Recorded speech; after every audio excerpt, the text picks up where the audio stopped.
और ये पढ़ाई करते हुए दौर में छात्र जीवन में बहुत सारे आंदोलन किए। उसके बाद जल जंगल जमीन और एसटी एससी और ओबीसी वर्ग के संबंधित जितने भी आंदोलन है उसमें हम बढ़ चढ़ के भाग लिए।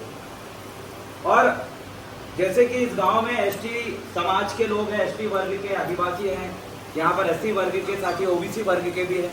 अभी एससी वर्ग की एक लड़ाई चली थी भाई चंद्रशेखर आजाद रावण की, जिसको दलित समाज के लिए लड़ते हुए जब वो युवा आगे बढ़ा तो उसको गोली मार दिया गया था। तो उसकी जेड प्लस सिक्योरिटी सरकार की तरफ से मिले, मतलब पुलिस सुरक्षा उसे मिले ताकि वो समाज के सुख दुख में लड़ सके। उसके लिए हम दिल्ली गए थे लड़ने के लिए। अब यहाँ पर एसटी और एसटी समुदाय के लोग एक साथ मिलकर एक दूसरे का साथ देते हैं या नहीं देते हैं मुझे नहीं पता, लेकिन मैं जिस मध्य प्रदेश की धरती से यहाँ पर आया हूँ, मैं मध्य प्रदेश के जिस छिंदवाड़ा जिले से यहाँ पर आया हूँ, वहाँ पर एसटी और एसटी समाज के लोग एक दूसरे का साथ देते हुए सड़कों में उतर के लड़ने का काम करते हैं। वहाँ भीम आर्मी बनी हुई है, वहाँ पर लोकल के जो संगठन है भीम आर्मी और गुणवाना के जो संगठन है मिलकर एक दूसरे का साथ देते हैं। वहाँ एससी समाज कम है इसलिए उनको कुछ लोग दबाने का काम करते हैं, जातिगत भेदभाव करते हैं। थाने में पुलिस प्रशासन उन्हें भगा देती है, उनकी कोई भी सुनवाई नहीं करती। स्कूल कॉलेजों में उनको जाति सूचक गाली दे के भगाया जाता है। ऐसी कई विपरीत परिस्थितियों में पूरा आदिवासी समाज और गुणवाना का जो आंदोलन है उनका हमेशा साथ देता है। मैं आप सभी से कहना चाहता हूँ, आप इस गांव की सभी जनता जनार्दन से कहना चाहता हूँ और वीडियो और इसमें देखने वाले तमाम सदा समुदाय से और इस देश के मूल निवासी भाइयों और बहनों से कहना चाहता हूँ कि आज का जो समय है बड़ा विपरीत चल रहा है। आपके और हमारे खिलाफ सरकार ने कई बड़े षड्यंत्र बना चुकी है और षड्यंत्र बनाकर आप और हमें बहुत बुरी तरीके से षड्यंत्र में फंसा दिए हैं। लेकिन दुख की बात यह है कि षड्यंत्र में फंसने के बाद आपको एहसास ही नहीं होता कि मैं किसी षड्यंत्र में फंसे हैं। षड्यंत्र में जब आप फंसे तो पहली चीज ये है कि सबसे ज्यादा गरीब इस क्षेत्र में, इस प्रदेश में, इस देश में यहाँ का आदिवासी और यहाँ का दलित समुदाय जो बहुजन वर्ग है वो सबसे ज्यादा गरीब वर्गों में शामिल है। देश चलाने के लिए चार चीजों की जरूरत पड़ती है। सबसे ऊपर न्यायपालिका होती है। न्यायपालिका में आप देख लीजिए आपके गांव का, प्रदेश का पूरा जो दलित समाज है, ओबीसी समाज है, जो एसटी वर्ग है, तमाम बहुजन है, इन लोगों को आप देखें कितने हाई कोर्ट और सुप्रीम कोर्ट में जज आपके लिए न्याय सुनाने वाले लोग कितने आपके वर्ग के लोग हैं। तो आप देखेंगे जीरो, बहुत कम इक्का दुक्का लोग ही चुनकर वहां पर गए, एग्जाम पास करके वहां पर गए। क्यों? इतना भारी भरकम संख्या वाले देश में आखिरकार जहां 75% आबादी एसटी यानी आदिवासी, एससी यानी कि जो हमारे इधर डहरिया, महार और बहुत सारे समुदाय के लोग हैं और ओबीसी वर्ग में भी है, जैसे यहाँ पर आपके में राय जो दिख रहा है सरनेम के लोग वो ओबीसी वर्ग में, एसटी एससी ओबीसी का 75% कोनुबा यहाँ पर है, जनसंख्या इस देश में है। और उसमें धार्मिक अल्पसंख्यक जोड़े तो लगभग 85% से ऊपर है। इतना जनसंख्या होने के बाद भी इस देश में मात्र मुट्ठी भर लोग राज कर रहे हैं जो बाहर से आए हैं। आप ये बात नहीं समझ पा रहे होंगे, लेकिन हम तब समझ पाएंगे जब हमारा कोई केस, हमारा कोई मुकदमा या हमारा कोई भाई जेल में होगा और जब हम किसी न्यायालय में, कोर्ट परिसर में खड़े होते हैं जज के सामने, तब हम देखते हैं क्या इसमें हमारे वर्ग का व्यक्ति है जो हमारे लिए फैसला सुना सके। तो वहां आप देखिएगा ये दलित समुदाय, ये आदिवासी, ये ओबीसी जो पिछड़ा वर्ग है, इनके लोग उस न्यायालय में नहीं मिलते और उसका शिकार आप लोग हुए हैं। आज इस महाराष्ट्र की जेलों में सबसे ज्यादा यहाँ का एसटी वर्ग और यहाँ का आदिवासी सबसे ज्यादा जेलों में बंद है, वो आपके और हमारे भाई और बहन है। कारण ये है कि फर्जी मुकदमा उनको ऊपर लाद दिया गया। अगर कोई अपने दलित समाज के लिए अगर लड़ा तो उसको उठा के अंदर डाल दिया गया कि ये जो अर्बन नक्सल है करके, और जो आदिवासी जल जंगल जमीन के लिए लड़ा, अपनी मातृभूमि को बचाने के लिए लड़ा, उसको नक्सलवादी बना के डाल दिया गया। और जो मुसलमान भाई अपनी संस्कृति को बचाने के लिए लड़ा, उसको आतंकवादी बना दिया जाता है। इस देश में जो एसटी, एसटी और जो ओबीसी वर्ग का जो व्यक्ति है, जो दलित, आदिवासी और पिछड़ा वर्ग का व्यक्ति है, ये कभी अपने अधिकार के लिए सड़क में अगर निकल जाता है तो इसको उठा के अंदर डालते। कौन लोग हैं वो डालने वाले? आपने कभी सोचा है? कौन लोग हैं जो देश में बड़ी बड़ी कंपनियां, ये बड़ी बड़ी सड़कें, ये जो लोग कौन बनाते हैं? आप देखेंगे वो लोग बनाते हैं जो आपके वर्ग से नहीं है, हमारे वर्ग से नहीं है, एसटी, एससी और ओबीसी वर्ग से नहीं है, दलित, आदिवासी और पिछड़ा वर्ग से नहीं है। वो लोग करोड़ों अरबों की रोड बनाता है। किनका बड़ा बड़ा कॉलेज है? ये आपके नागपुर में आप देख लीजिए, सबसे बड़ा कॉलेज और सबसे बड़ा स्कूल आपका नहीं है। शिक्षित वर्ग में आप निकाल लीजिए कि जो कलेक्टर जो लोग बन रहे हैं, जो आईपीएस अधिकारी बन रहे हैं, पुलिस अधीक्षक बन के आपके क्षेत्र में बड़ी पोस्ट में जो आते हैं, वो आपके वर्ग के व्यक्ति बहुत कम निकलते। कौन लोग हैं जो बन रहे हैं? आप विचार करिए, विचार करिए। आपका क्षेत्र, आपकी जमीन कई सालों से, हजारों सालों से आपके पुरखा इसी जमीन में पैदा हुए, आपके पैन पुरखा, आपके जितने भी पैन शक्तियां हैं यही जमीन में हैं। लेकिन इस महाराष्ट्र में सबसे ज्यादा जमीन वाला व्यक्ति यहाँ का दलित, यहाँ का आदिवासी और यहाँ का पिछड़ा वर्ग का व्यक्ति नहीं है। आपके पास जमीन नहीं बची है, आपकी जमीन तो छीन ली है लोगों ने। किसने छीना? कभी आपने विचार किया?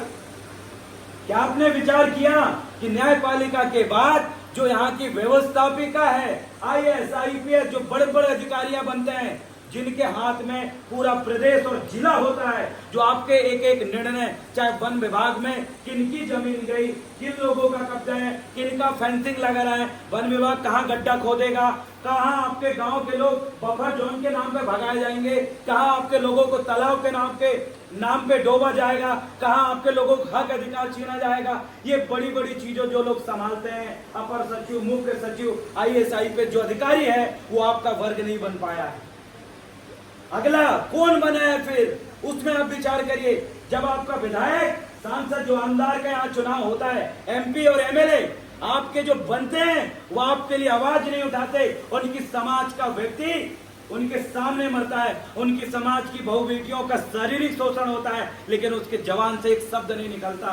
वो आपके समाज के कई व्यक्ति बन जाते हैं, लेकिन आपके लिए आवाज नहीं उठाते। ये बड़ी बड़ी जो पार्टियां हैं, सिर्फ उन्हीं को टिकट देती है।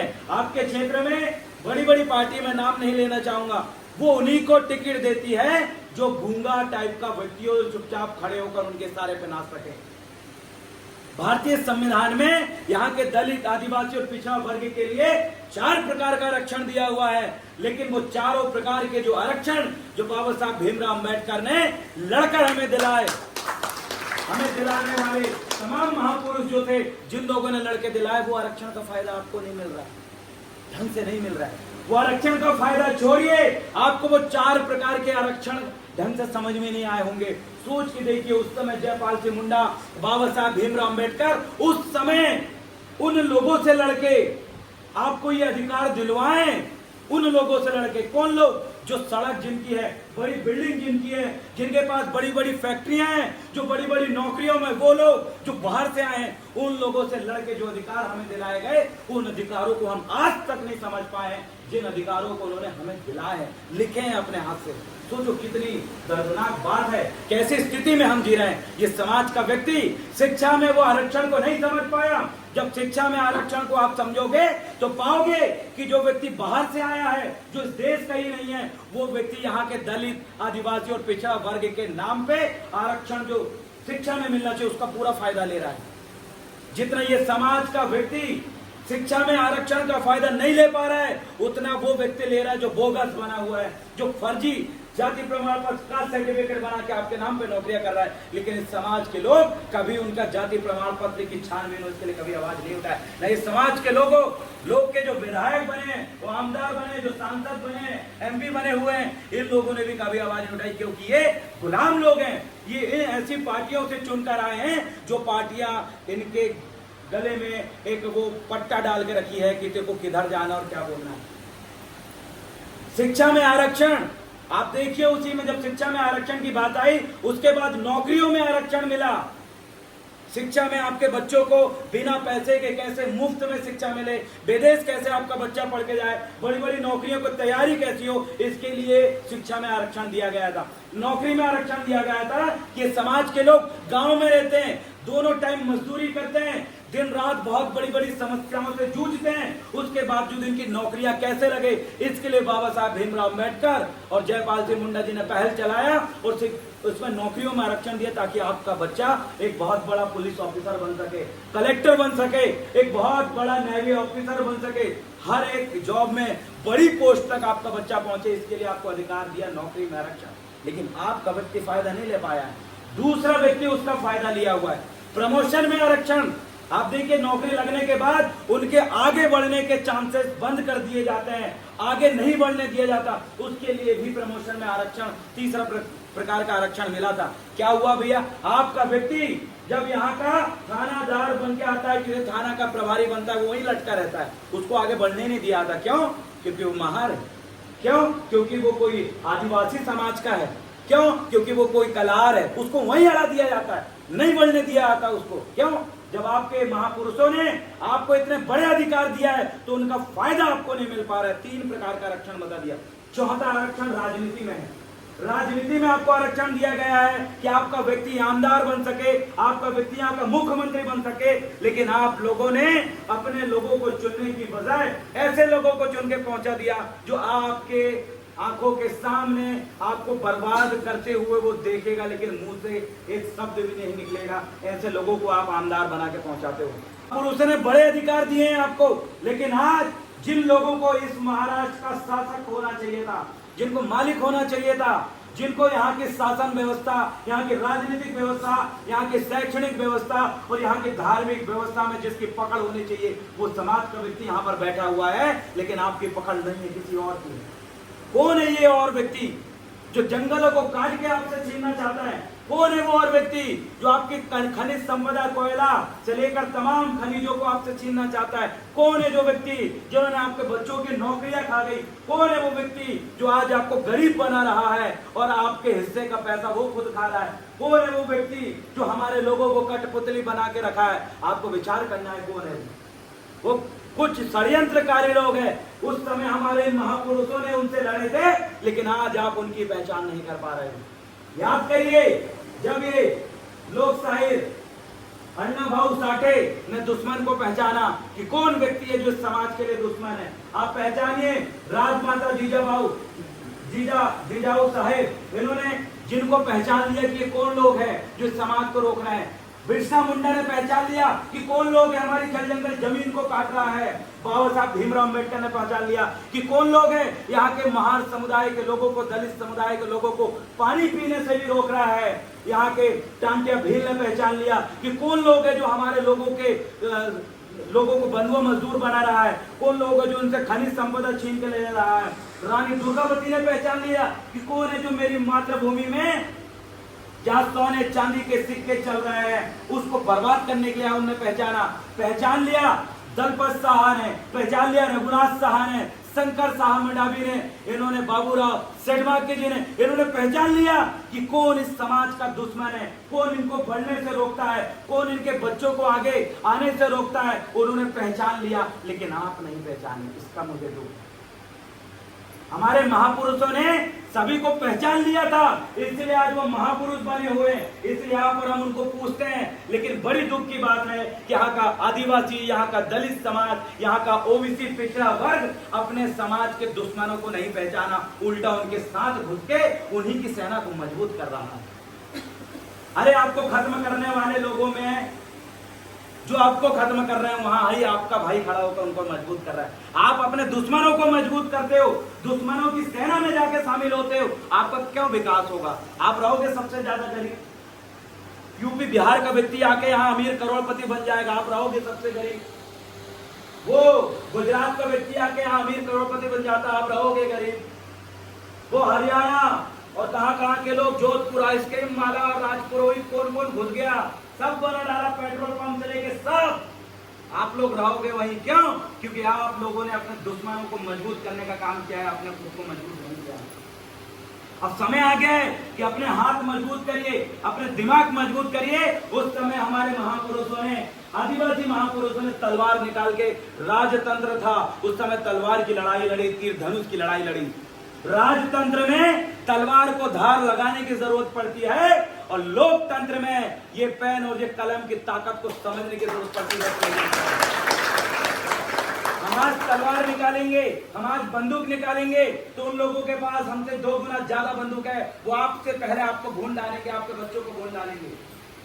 आप उनके सामने हथियार बंद आंदोलन करोगे, वो आपके पूरे खानदान को सफा कर देगा, वही चाहेगा कि यहाँ से मुक्त हो जाए। लेकिन जिस दिन आपने एक कलम की ताकत पहचान लिया, आपने ग्राम सभा की ताकत पहचान लिया, आपने रूढ़ी परंपरा की ताकत पहचान लिया, आपने आपका नेचुरल लॉ, लोकल लॉ, जो स्थानीय विधि है, यूनिवर्सल लॉ, इंटरनेशनल कानून को पहचान लिया, जिसको बाबा साहब भीमराव अम्बेडकर ने पहचाना, और एक अकेला व्यक्ति पूरा का पूरा सिस्टम से लड़के इस देश का संविधान बनाए, बहुत बड़ी बात है। इससे आज आप और हम ये सरकार से लड़के, आज आप और हम ये पुलिस से लड़के, हमें जेल में डाल दिया जाता है, हमारे लोगों को कहीं नक्सलवादी, कहीं आतंकवादी बना दिया जाता है। लेकिन सोच के देखो, उस समय बाबा साहब भीमराव अम्बेडकर भी इस देश में उन लोगों के लिए लड़ा जो छुआछूत के शिकार था, उन लोगों के लिए लड़ा जो जंगलों में रह रहे थे, उन लोगों के लिए लड़ा जिसके राजपाट छीन लिया गया। लेकिन वो व्यक्ति जेल गया क्या? कभी आपने सुना बाबा साहब भीमराव अम्बेडकर जेल में थे, यहाँ पर उनका वो जेल के अंदर ही पूरा समय बीत गया? सुने कभी? सोचो, वो आपसे हमसे ज्यादा दुश्मनों के बीच में पड़े थे, ऐसे दुश्मन जो उनको ऐसा दरवाजे बंद कर देते थे, तुम बैठ नहीं सकता कुर्सी में करके, ऐसे दुश्मन जो उनको स्कूल में नहीं पढ़ने देते थे, ऐसे दुश्मनों के बीच में रहा जो उनका नाम सुन के बोलते तेरी परछाई भी मेरे पे नहीं पड़नी चाहिए, ऐसे दुश्मन उनके बीच में रहा जो बोलते थे पानी भी मत छीना, नहीं तो वो पानी हम नहीं पीएंगे। ऐसे दुश्मनों के बीच में, इतने खतरनाक लोगों के बीच में रहकर एक व्यक्ति ने अकेला पूरा सिस्टम से लड़ लिया। और आज हम लोग इतनी भारी भरकम संख्या होने के बाद भी कलम की ताकत को नहीं पहचान पाए, हम संवैधानिक रूप से नहीं लड़ पाए। ये दुख की बात है। अरे समझिए अपनी लड़ाई को।